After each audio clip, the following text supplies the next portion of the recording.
चलिए next topic है AC voltage applied to a resistor.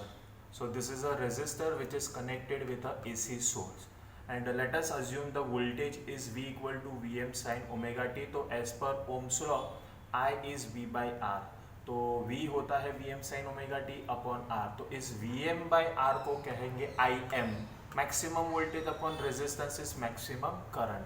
तो करंट का इक्वेशन हो जाएगा I equals to Vm by R की जगह पर Im साइन ओमेगा टी. तो देखिए Vm का इक्वेशन V का equation Vm sine omega T और करंट का equation Im sine omega t ही है. तो दैट मीन्स हम ऐसा कह सकते हैं कि करंट एंड वोल्टेज है दे आर इन फेज मतलब जीरो फेज डिफरेंस होगा दोनों के बीच में. क्लियर. फिर देखिए यहाँ पर हमें दो डायग्राम्स देखना है. पहला डायग्राम है IV वेव फॉर्म, करंट और वोल्टेज का वेव फॉर्म. अगर ये आप देखिए साइन फंक्शन का ग्राफ है, ब्लैक डॉटेड लाइन देखना है, ब्लैक डॉटेड लाइन है वोल्टेज का, और ब्लैक सॉलिड लाइन आपको देखना है, that is for voltage, and black dotted line is for current. तो आप देख सकते हो कि करंट का मैग्नीट्यूड जो क्रेस्ट पॉइंट है ना, वो वोल्टेज के क्रेस्ट पॉइंट से कुछ कम है, और रीजन इसके ऊपर ही है क्योंकि करंट का मैग्नीट्यूड वोल्टेज के मैग्नीट्यूड से R टाइम्स डिवाइड हो जाता है, इसलिए वो कम आ जाएगा. ठीक है. तो this is the graph of current versus voltage, current end voltage versus omega T. आप देख सकते हो दोनों जीरो साथ में, दोनों मैक्सिमम साथ में, फिर से दोनों जीरो साथ में, नेगेटिव में मैक्सिमम और जीरो साथ में. दैट मीन्स करंट और वोल्टेज दोनों सेम फेज में है. ठीक है. फिर नेक्स्ट डायग्राम है दैट इज फेजर डायग्राम. तो देखिए ये voltage omega T one angle से, तो IB ओमेगा टी एंगल से. वोल्टेज का मैग्नीट्यूड हो जाएगा Vm sine omega T one, और साइन का ये एम्पलीट्यूड हो जाएगा Im साइन ओमेगा टी. तो दोनों सेम डायरेक्शन में है और एंगल ओमेगा टी से ही है, यानी सेम फेज में है. ये फेजर डायग्राम हो गया, जबकि ये IV वेव फॉर्म डायग्राम हो गया. समझ में आया आपको. चलिए अगर मुझे पावर का इक्वेशन लेना है तो पावर होता है I स्क्वायर R. ठीक है. तो I क्या है, Im साइन ओमेगा टी उसका स्क्वायर R. बराबर. ये इंस्टेंटेनियस वैल्यू है पावर का, मुझे एवरेज वैल्यू चाहिए. तो पावर का एवरेज वैल्यू निकालना है तो that will B average Im sine omega T square into R. तो Im स्क्वायर और R कॉमन निकल जाएगा बाहर, कॉन्स्टेंट टर्म्स है इसलिए. और एवरेज वैल्यू हम देखेंगे साइन स्क्वायर ओमेगा टी का, और हम जानते हैं average value of sine square omega T क्या होता है, हाफ. तो power P equal to Im square R into 1/2, यानी Im square by 2 into R. अब इस 2 को मैं स्क्वायर के साथ लिख लेता हूँ, तो that will be Im by root 2 the whole square into R. And we know that के Im बाई रूट 2 यानी maximum value of on root 2 कौन होता है, I. और इस I को क्या करेंगे हम, RMS वैल्यू है. तो power is IRMS square into R, या तो V स्क्वायर बाई R या तो IV. ठीक है. Thus the equation of power are same to that of DC केस, यानी DC के भी यही तो पावर के इक्वेशन थे. So here in AC circuits it's average value of power and RMS value of power and voltages. मतलब ये करंट RMS करंट होगा, ये voltage RMS value of voltage होता है. So this is AC voltage applied to a resistor. Topic समझ में आ गया सबको. चलिए नेक्स्ट टॉपिक है AC voltage apply to an inductor. तो ये देखिए इंडक्टर और वो AC सोर्स. ठीक है. तो अब मैं आपको वोल्टेज का इक्वेशन सेम रहेगा, V equal to Vm sine omega T, और इंडक्टर के अक्रॉस वोल्टेज का फॉर्मूला होता है V इक्वल टू L di बाई dt. ठीक है. तो V का सब्स्टिट्यूशन ले लिया मैंने, Vm sine omega t equals to L di by dt. ठीक है. अब क्या किया मैंने, L को Vm के नीचे लेके आया, तो Vm by L is sine omega t equals to di by dt. अब dt को भी इधर भेज दो तो di का इक्वेशन हो जाता है Vm by L into sine omega dt. ठीक है. लेकिन ये तो di है, मुझे सिर्फ I चाहिए, तो क्या करना पड़ेगा मुझे, इंटीग्रेशन करना पड़ेगा. सही बात है ना. di है या I चाहिए तो मुझे इंटीग्रेशन करना पड़ेगा. तो taking integration on both this side, तो integration di equal to integration Vm by L sine omega t dt. तो Vm बाई I को बाहर निकाल दीजिए और इंटीग्रेशन di होता है I. तो I is Vm by L बाहर, और साइन ओमेगा टी का integration with respect to dt होगा minus cos omega t upon omega. Minus बाहर ओमेगा एल के साथ मल्टीप्लाई हो जाएगा, तो V M by omega L equals to minus cos omega t. अब इसको पहचानो कि करंट के इक्वेशन में ये V M by omega L कौन है, तो I M is V M upon omega, तो ये वोल्टेज अपॉन रेजिस्टेंस वाला टर्म हुआ तो इसको करंट कहेंगे। तो ओमेगा एल जो है उसे एक्सएल कहते हैं।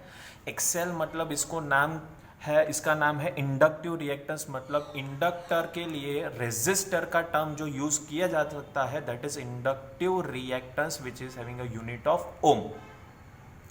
ठीक है ना, तो ये वोल्टेज अपॉन ये रेजिस्टेंस, इंडक्टर का रेजिस्टेंस यानी इंडक्टिव रिएक्टेंस। तो XL is omega L, as you can see XL is directly proportional to omega. तो when we draw a graph of XL versus omega, तो nature of graph is a straight line.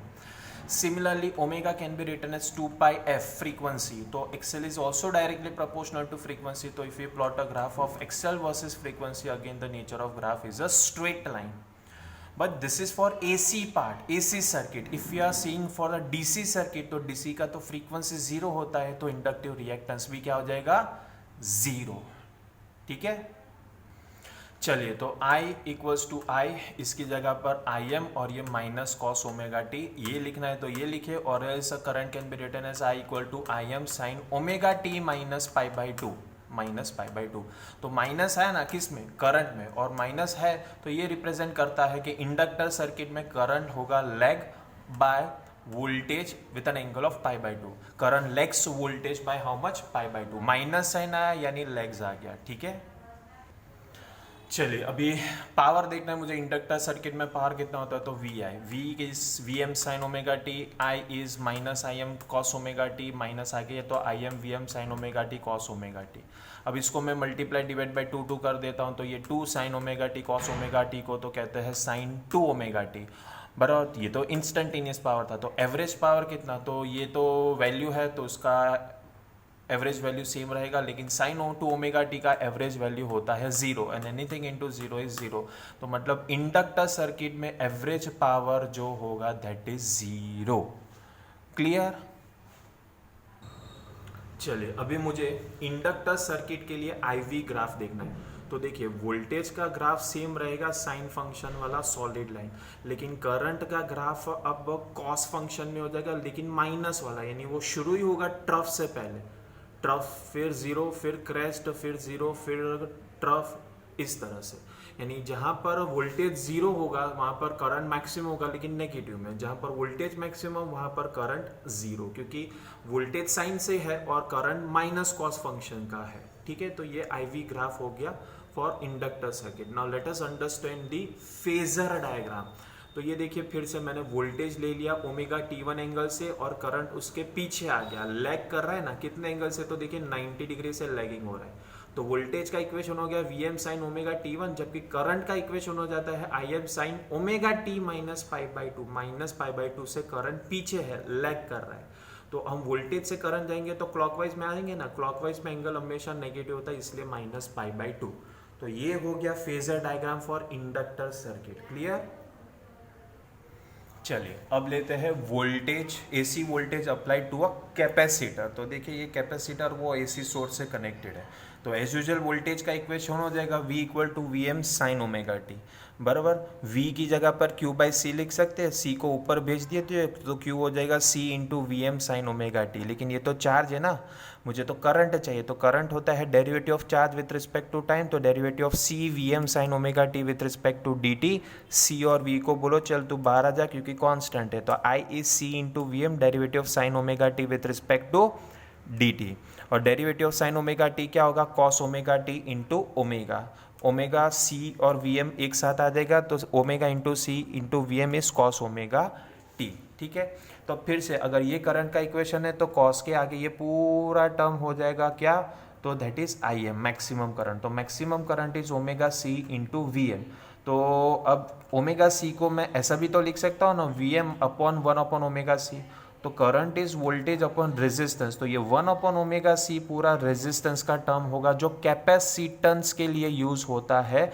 इसीलिए इस XC को हम कहते हैं capacitive reactance, जिसका unit होगा ओम, क्योंकि वो रेजिस्टेंस जैसा है। तो कैपेसिटर के लिए रेजिस्टेंस का कोई टर्म मुझे यूज करना है तो दैट विल बी XC। तो I m is V M by XC। ठीक है, समझ में आ गया आपको? तो अब देखिए कि as I M is O V M by X C, तो एक्स सी क्या होता है, X C is 1 upon omega C, तो X C is 1 upon omega C, तो that means X C is inversely proportional to omega, तो when we draw graph of X C versus omega, तो nature of graph is hyperbola.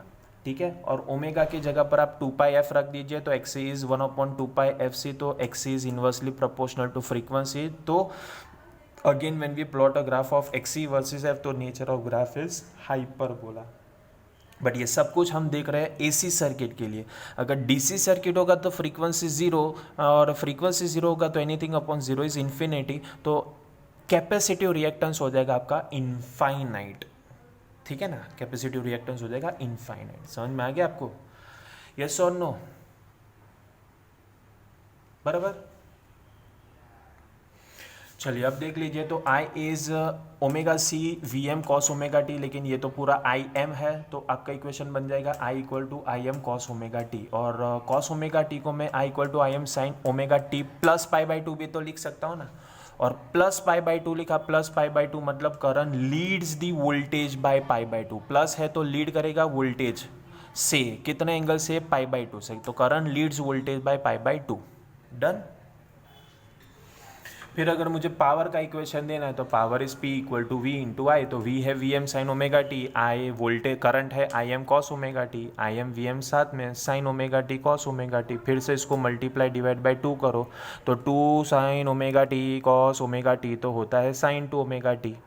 ठीक है, और अब average, ये instantaneous power, तो average power हो जाएगा इसका एवरेज वैल्यू, लेकिन साइन 2 ओमेगा टी का एवरेज वैल्यू तो होता है फिर से zero, and anything into zero is zero, तो कैपेसिटर सर्किट में भी पावर डेसिपेट क्या हो जाएगा, जीरो।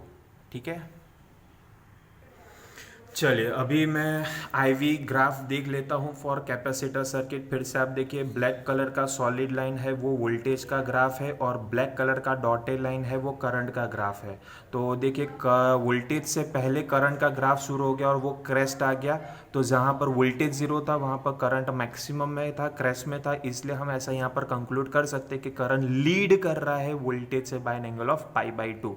तो ये आईवी ग्राफ हो गया। ठीक है, फिर उसके बाजू में आप देखिए तो ये फेजर डायग्राम हो गया, वोल्टेज का फिर से वही वेक्टर है with making an angle omega T1, तो उसका वैल्यू हो जाएगा वोल्टेज का Vm साइन ओमेगा T1, और करंट उसके आगे है, एंटी क्लॉकवाइज में जाते हैं, यानी उसके आगे है, यानी वो लीड कर रहा है, करंट कितना कर रहा है, लीड कर रहा है, कितने एंगल से लीड कर रहा है, पाई बाई टू से। देखिए ये 90 डिग्री के दिखाया है यहाँ पर, तो करंट का इक्वेशन हो जाएगा I M sine omega T1 plus pi by two, that means only capacitor circuit में वोल्टेज के आगे करंट होता है by an angle of pi by two, that means current leads the voltage by pi by two. Clear?